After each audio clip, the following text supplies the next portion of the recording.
When I was young, I had a dream.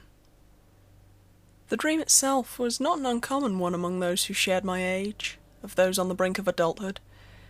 In fact, I would say that it's a very common ambition for anyone with the capability to imagine and to wonder. And in a way, I feel it is safe to say that we all aspire to accomplish such a dream in some aspect or another. Some seek it on an intellectual level, some seek it on an emotional one, and some seek it physically.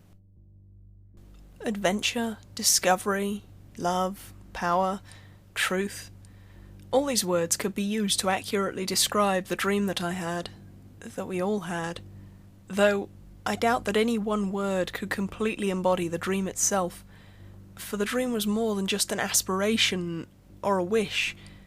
It was a destiny, a journey that could only ever be halted by one thing: death.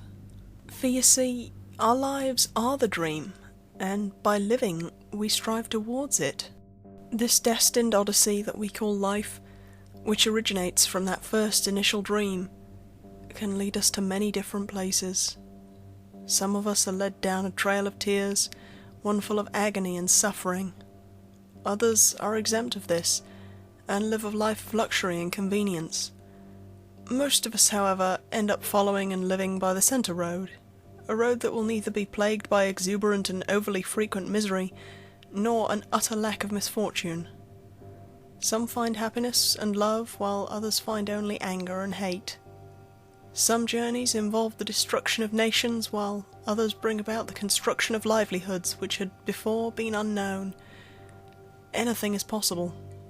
And in knowing this, I would gladly trade my destined discovery for any other fate, whether it be one of utter grief or the opposite, for nothing could be worse than what my scarred soul has stood witness to. The Nevada sun is one of the harshest on the planet. It beats down mercilessly upon all those who expose themselves to it, only allowing breaks from its damning heat during the freezing nights. For those who have not been born and raised in these sweltering conditions, it is easy to understand why they dread the place.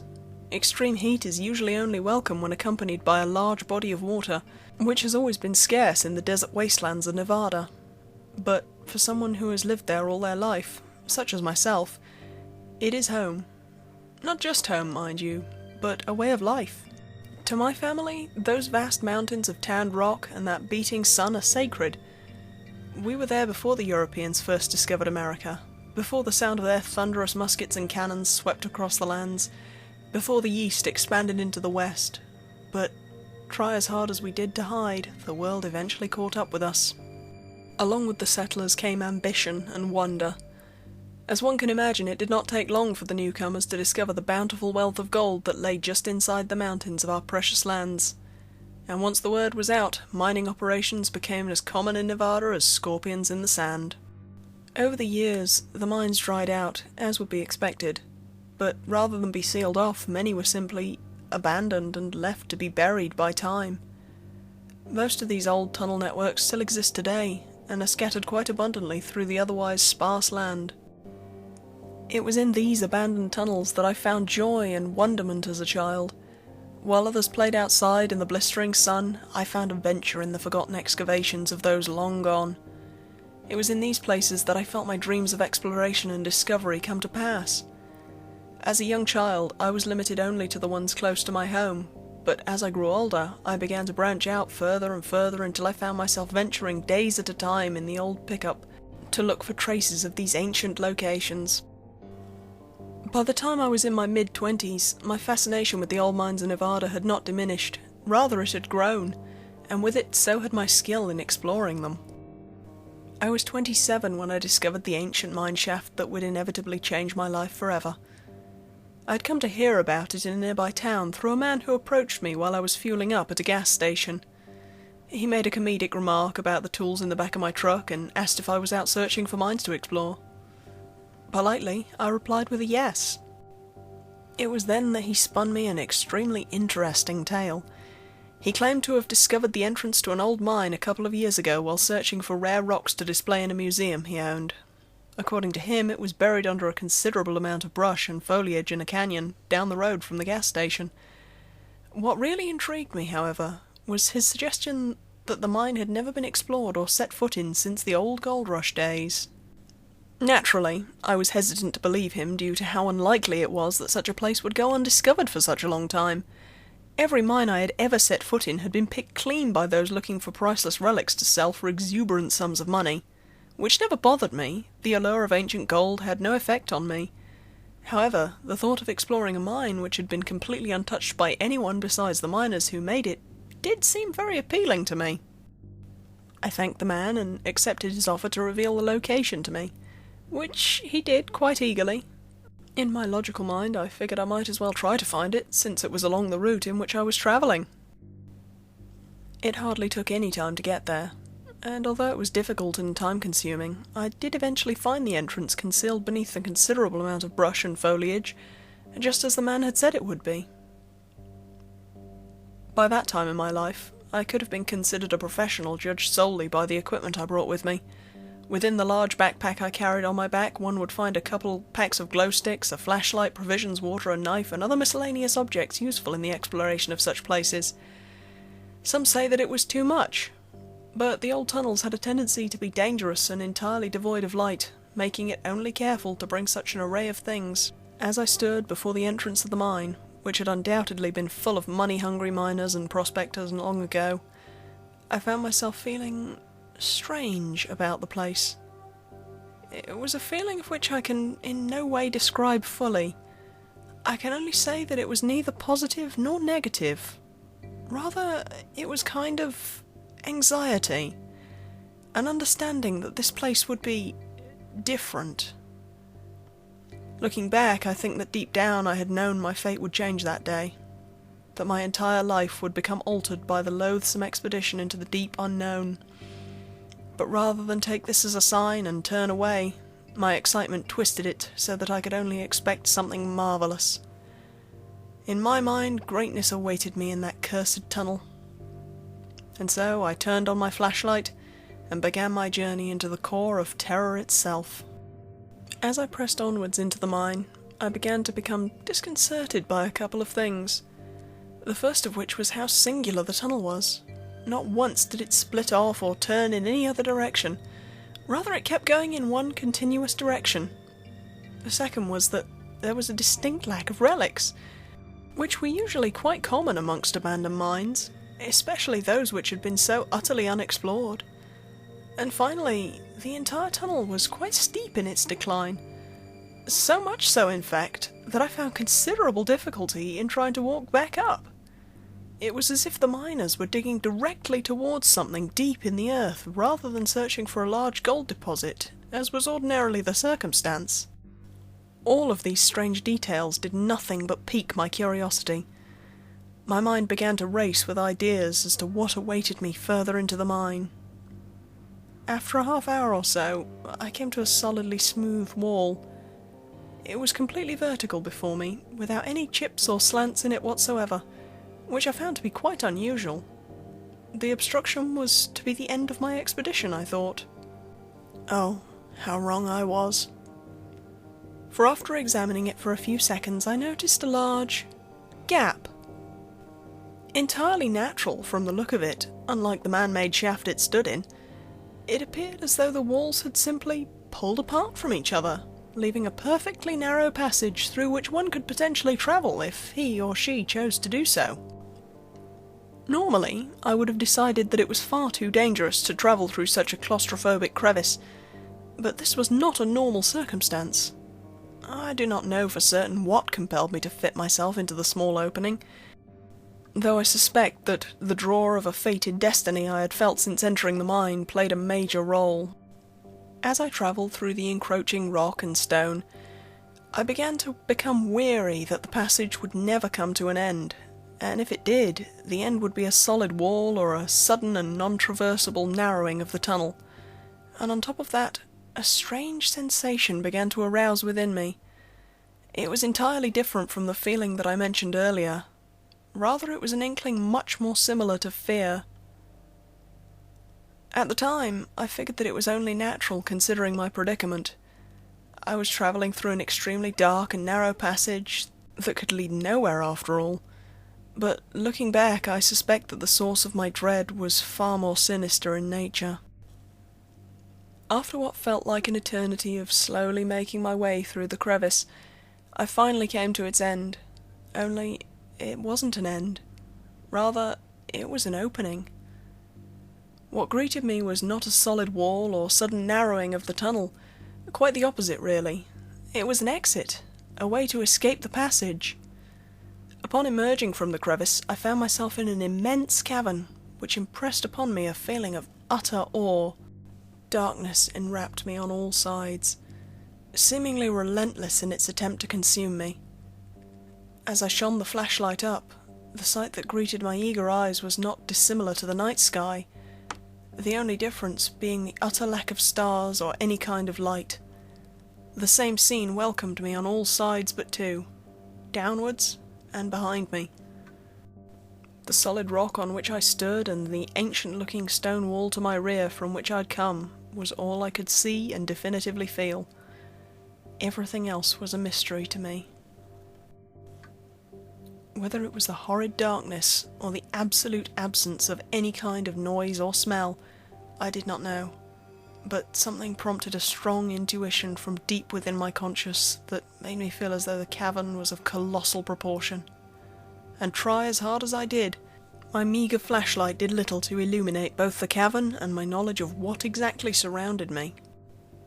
I reached down to the floor, picked up a loose pebble, and threw it as far as I could into the looming blackness. The sound received by my ears perplexed me, for it was not the noise of rock meeting rock, rather it was the echoing thud of rock meeting metal. I snapped a glow stick and placed it at my feet, marking the entrance to the cavern. Then, curiously, I began to move forwards with extreme caution, aiming my flashlight directly ahead of me while doing so. It was only after a couple of minutes of travelling that the tone of my boots meeting the stone beneath my feet changed to a sound more similar to the metal thud I had heard earlier. I aimed my flashlight downwards to see a metal, which appeared to be bronze, dug into the solid rock of the earth. My eyes widened as I came to the realization that I was standing on solid bronze.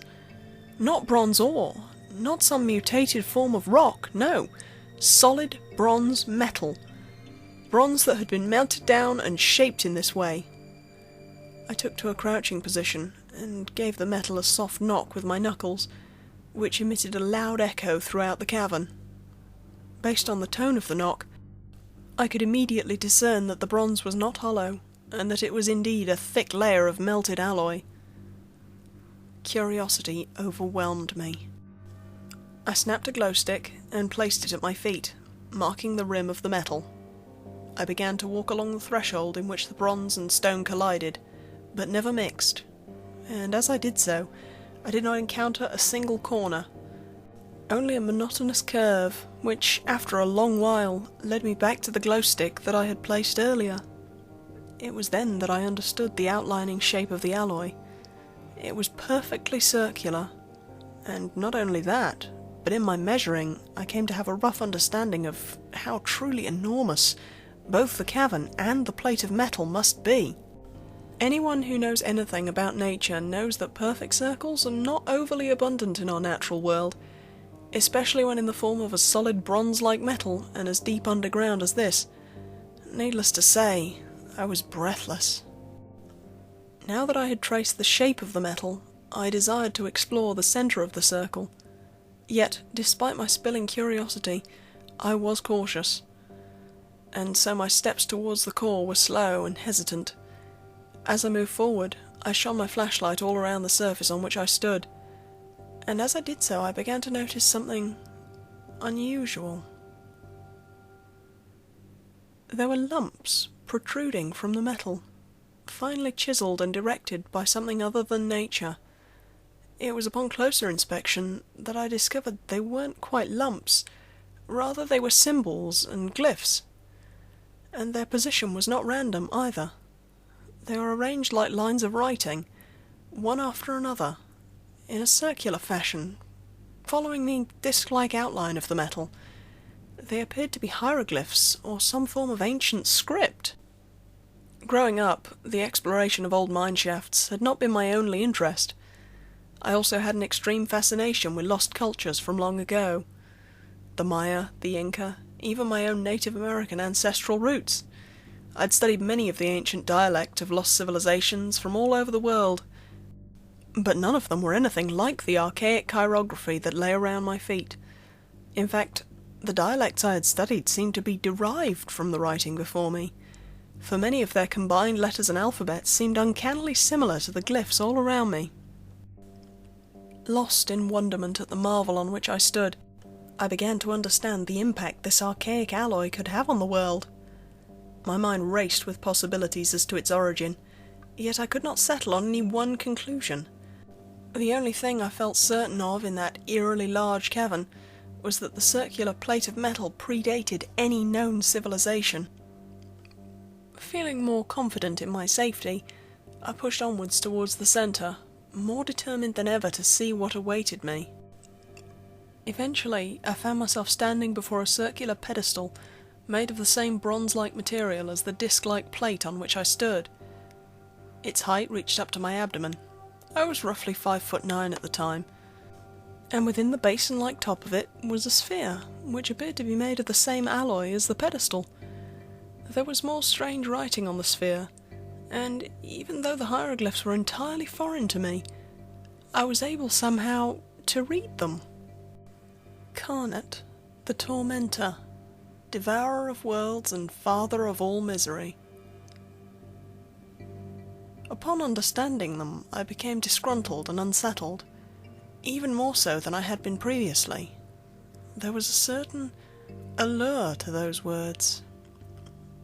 I felt the desire to grab the object and pull it from its pedestal, but I refused to give in, and quickly turned my attention downwards to the flat face of the otherwise circular pedestal in an attempt to escape the sphere's power over me. I shone my light upon the surface of the odd column of strange alloy, immediately noticing the odd carvings that had been etched into it as I did so. What was depicted on that abnormal pedestal I shall never forget. Just like the symbols on the sphere, they will forever be etched into my memory. Never before had I seen something so intricate in nature, yet, despite its beauty, there was a certain terror to it.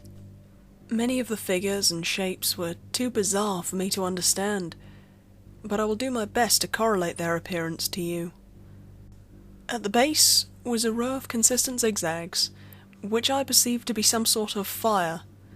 Erecting from the flames were what appeared to be two rectangular pillars, which were covered in the same hieroglyphics as those inscribed into the bronze floor. There were many other shapes and lines scattered about the mesh of images, none of which I can describe or identify in any way, all save one, which appeared to be the centerpiece of the network of images. Although I found it quite baffling to stare at, I could vaguely discern what it was, or what it was depicting at least. It was a humanoid shape topped with an odd head, a head which appeared vastly different to that of a human's. Its shape was similar to a dog's skull, yet from both sides of its head protruded goat-like horns that curled continuously. Even if it was merely an image, it still felt as if all the evil in the world had come together and spawned the horrible thing which sat engraved on the pedestal before me. It inspired nothing but unmistakable fear within me, fear so primal and basic that it felt more like a memory than an emotion, as if distress at the sight of the beast had been hardwired into the basic programming of my psyche. And as I continued to stare at it, I couldn't help but think back to the strange phrase which had been written on the sphere of the basin. Karnet the Tormentor, Devourer of worlds and Father of all misery. Again and again those unexplainable words ran through my mind. That strange desire returned to me, forcing me to turn my gaze upwards towards the sphere in the basin of the pedestal. Out of an unexplainable impulse, I placed my hand over the object and began to softly caress the odd hieroglyphs that covered the strange sphere. It felt warm, like a battery would after being used. That irrepressible urge overwhelmed me. I gripped the sphere in my hand in preparation to remove it, but for a fleeting moment I felt hesitant. but only for a moment. I shall forever consider that simple action to be the biggest mistake of my life. I pulled the sphere from the pedestal in one smooth movement, relishing the feel of it in my hand. My joy was only momentary, however, for it was only a second after that a loud and terrifying click echoed from beneath my feet, which was followed by a low tremble. Frightened by the sudden noise and slight shaking of the earth, I began to run towards the crevice through which I had arrived, so that I could escape. It was only after stepping off the metal and onto the solid rock that I heard another noise behind me, a noise which I cannot identify, for it was in no way similar to anything I had heard in my life until that moment. The noise was so curious, in fact, that I felt compelled to turn around, and as I did so, I was greeted by a radiant light unlike any other. It was golden in colour, yet sinister in nature, for as it washed over me in the cavern, I could feel nothing besides fear. And stranger still, it seemed to be originating from the odd hieroglyphics which had been so carefully inscribed on the bronze-like metal floor. It was then that the metal began to mutate itself into a rust-coloured liquid and spread into the surrounding rock, transforming the ancient stone into the same copper-coloured, brown-tinted metal the liquid once was. I remember feeling my eyes widen in pure wonderment, for I had never seen anything like that before. Deep down, I believe I knew that it was an omen of what was to come. I believe I had some suspicion trying to convince me that such a beautifully odd sight could only herald something so primordial and awful that I would never be able to erase it from my memory.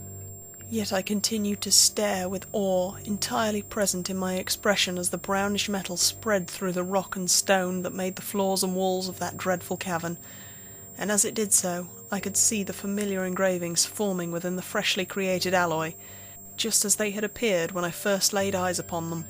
A loud boom drew my attention from the cavern walls and toward the origin of the metal, the space in which the strange alloy had once so quietly resided. Only now there was no metal, only a perfectly circular hole in the earth, a pit from which only an indescribably putrid smell emitted.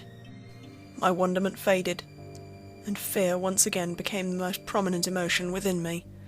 It compelled me to move towards the exit, which had, for some reason still unknown to me, not been covered by the bronze-like metal.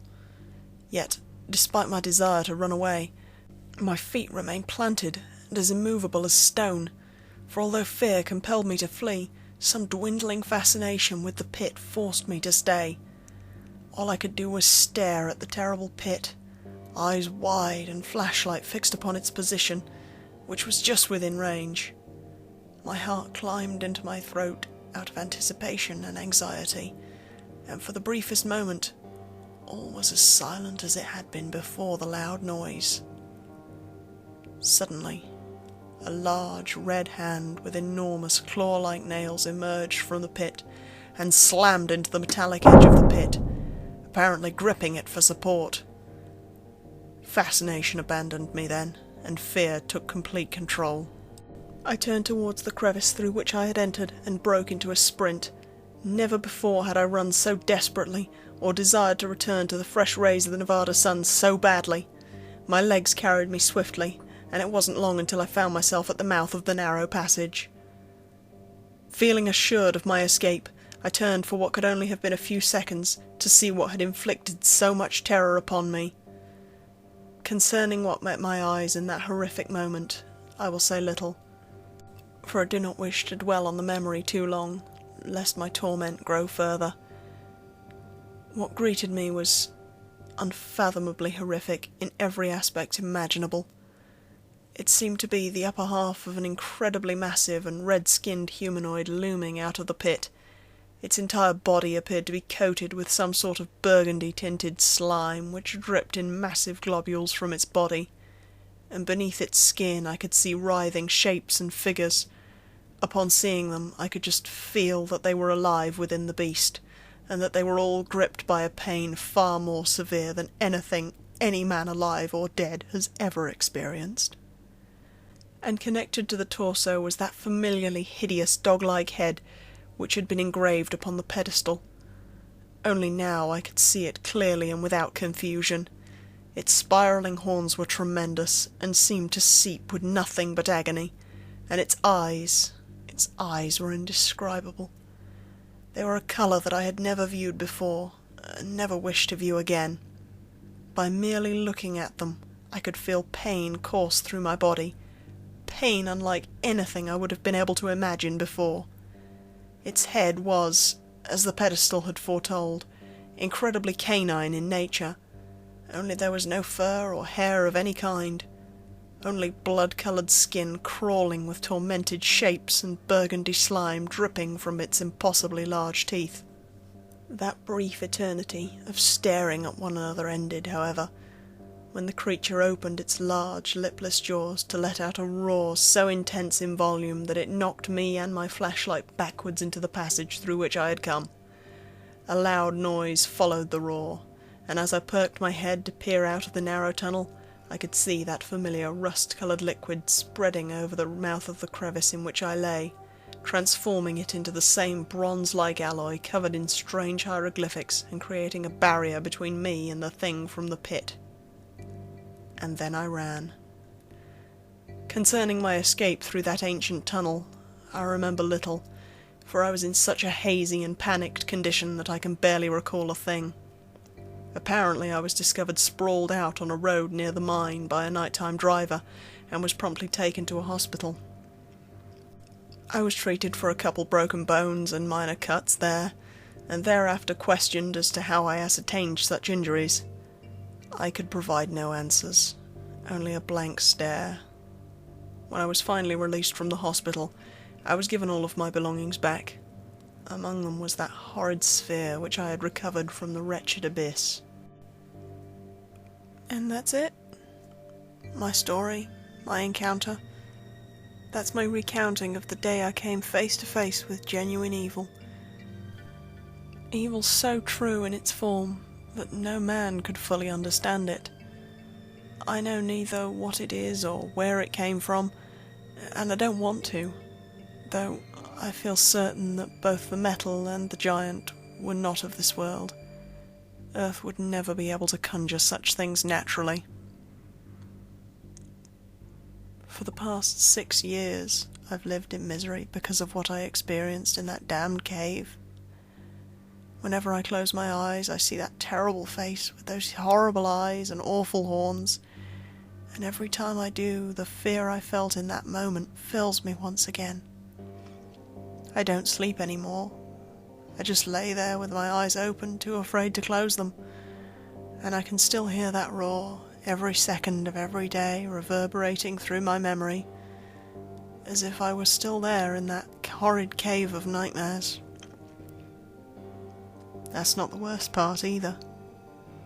The worst part is that I know I'm not insane. I know that what I saw was real. I know it's still out there, pounding away in its metal prison. And I know that a day will come where it's freed once again.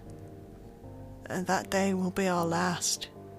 That day will be the one in which we join the writhing shapes beneath its skin, when our blood becomes the burgundy slime that drips from its unnatural body.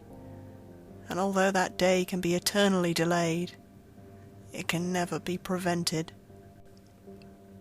Whether you perceive me as a raving madman, or as a prophet preaching our doom, I don't care. For these words are to be my final, these thoughts to be my last. Everyone has a breaking point, and I have reached mine. There is a gun in my hand, and I intend to use it. Not on anyone else, mind you, for they have yet hope and reason to live in their hearts. They have not seen what lurks beneath. This weapon, so commonly associated with sadness and war, is to be my salvation. I find it oddly heavy. Don't waste your time searching for the sphere either, for I've stowed it away in a place where it shall never be found. Consider this last request to be my will in its entirety. Seek neither the mine nor its inhabitant, for you will only find a nightmare more horrific than anything you have dared imagine. And then the beast, carnate, will be free.